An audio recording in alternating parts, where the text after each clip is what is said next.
brighter than a shimmering ghost, faster than the flick of a black cat's tail. The sun cast a spell in our direction, just in time for Halloween. This imagery, captured by NASA's Solar Dynamics Observatory, covers a busy few days of activity between October 25 to 28 that ended with a significant solar flare.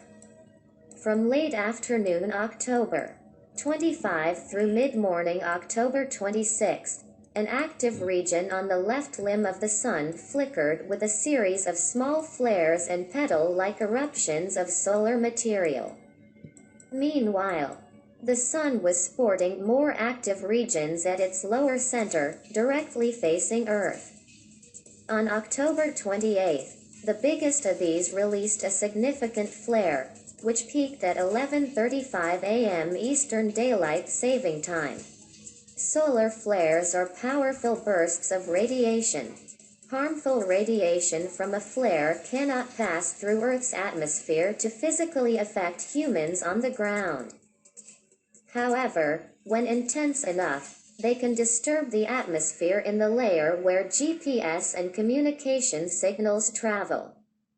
This flare was classified as an X1 class flare. X-class denotes the most intense flares, while the number provides more information about its strength.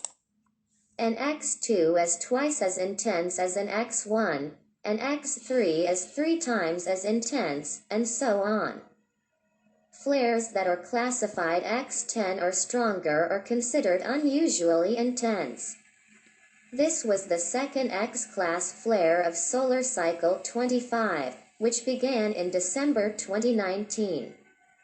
A new solar cycle comes roughly every 11 years.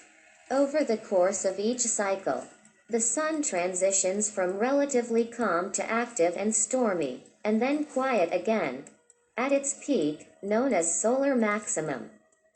The Sun's magnetic poles flip.